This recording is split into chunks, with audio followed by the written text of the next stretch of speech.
Have you ever been to one of our family parties or seen my uncles in action? You can be assured that they inherited a lot of their comedic timing from him.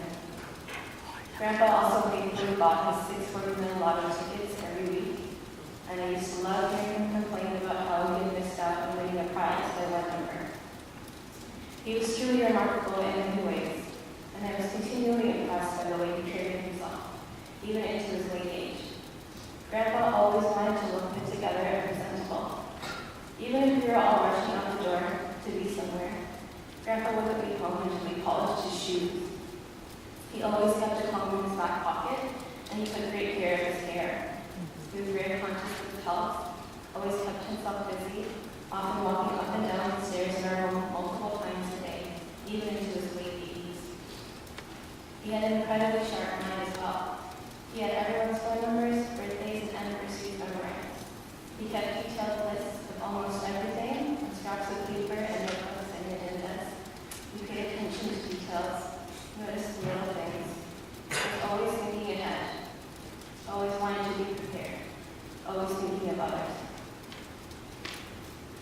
These were things that became even more important and challenging for him in the last few years of his life as he took care of my mama. His love and devotion to her was like nothing I had ever seen or known.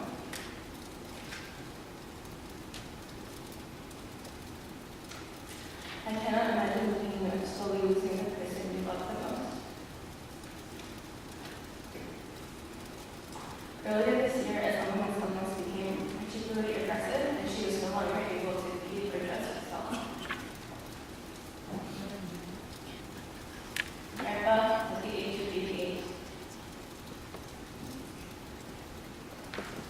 despite having raised all of his children and most of his grandchildren, selflessly took on the task of caring for his wife in the way of caring for their child.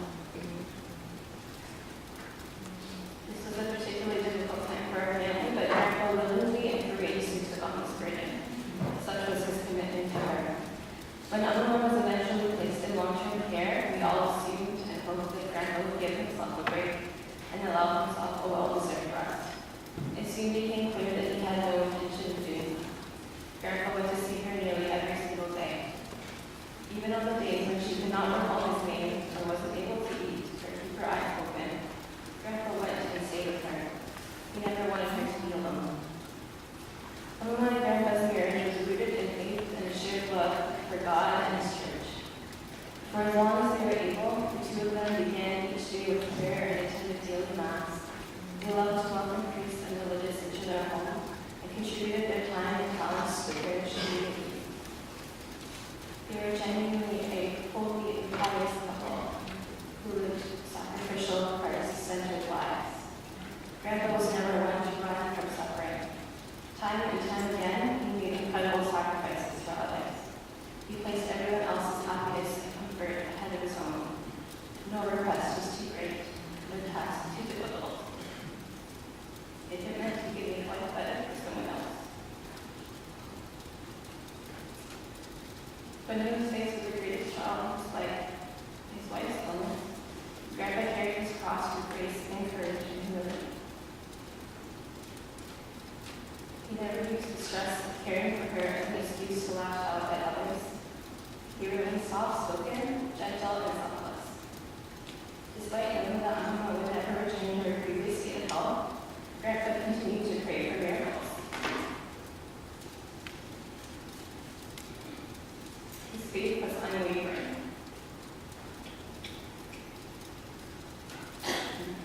I consider it one of the greatest blessings in my life, not only to have known a man like that, but to have called him my friend.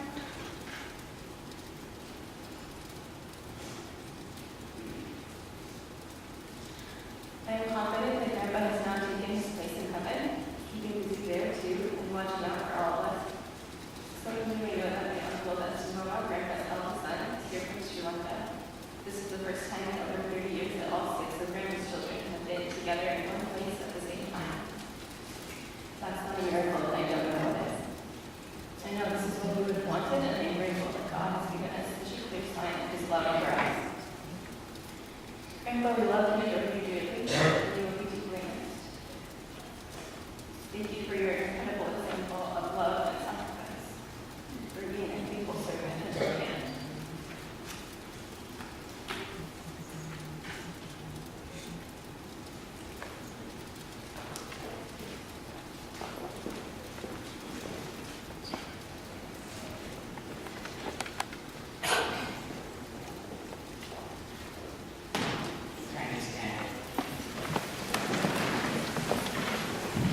பரிசுத்தன் பரிசுத்தாவியின் பேராலே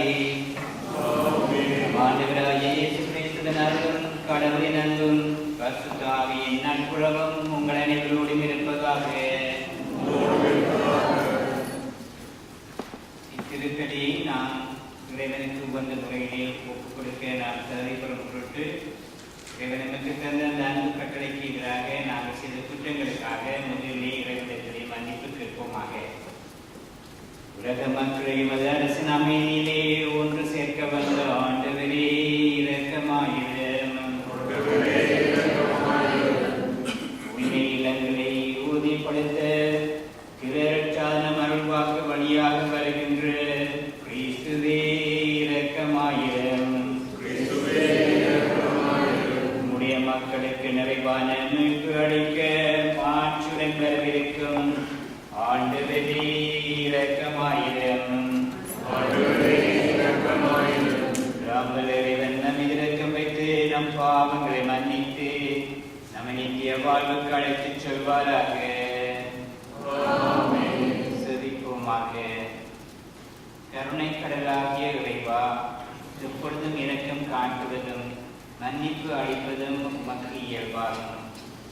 என் சகோதரன் சின்னத்துறை உலக வாழ்வை விட்டு உம்மிடம் வந்து சேர திருவுளமானீர்.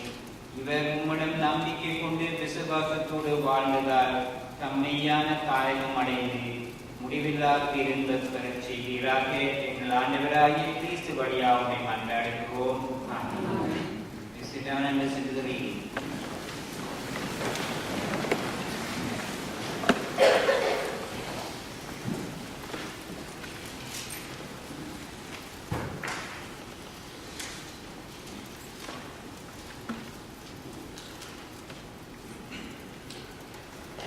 முதல் வாசகம்.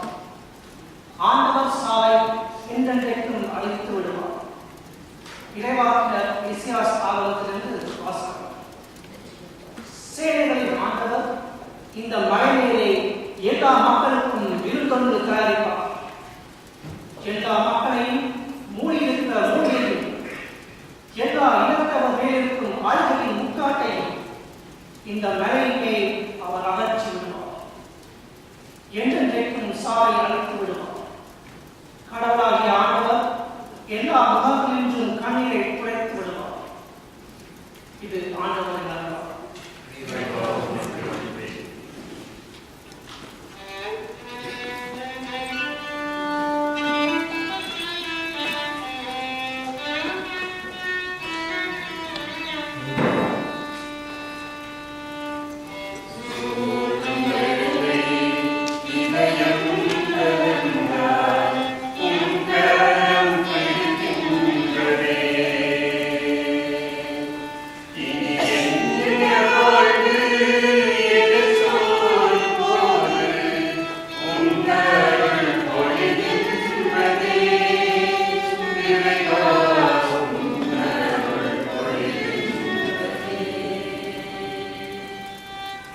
So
exile from the Lord, going as we do by faith and not by sight.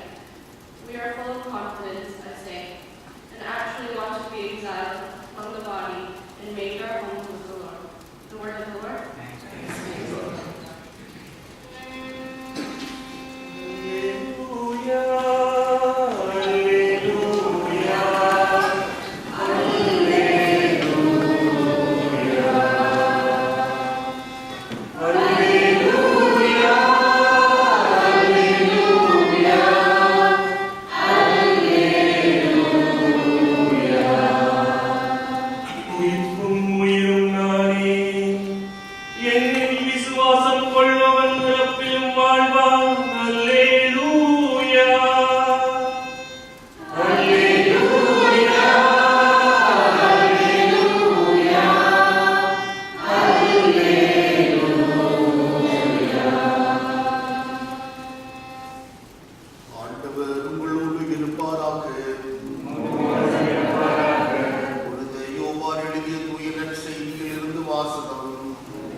நீங்கள் உள்ளம் கலங்க வேண்டாம், கடவுளிடம் நம்பிக்கை கொள்ளுங்கள், என்னிடமும் நம்பிக்கை கொள்ளுங்கள்.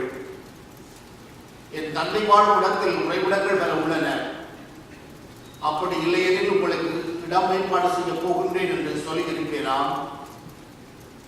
நான் போய் உங்களுக்கு இடம் மேம்பாடு செய்தேன், திரும்பி வந்து உங்களை என்னிடம் அழைத்துக் கொள்வேன். அப்போது நான் இருக்கும் இடத்திலேயே நீங்கள் இருப்பீர்கள். நான் போகும் இடத்திற்கு வழி உங்களுக்கு தெரியும் என்றார். தோமா அவரிடம், ஆண்டவரே, நீர் எங்கே போகின்றீர் என்று எங்களுக்கு தெரியாது. அப்படி இருக்க நீர் போகும் இடத்திற்கான வழியை நாங்கள் எப்படி தெரிந்து கொள்ள இயலும் என்றார். இயேசு அவரிடம், வழியும் உண்மையும் வாழும் நானே, என் வழியாய் அன்றி எவரும் தந்தையிடம் வருவதில்லை என்றார். கிறிஸ்துவின் நற்செய்தி.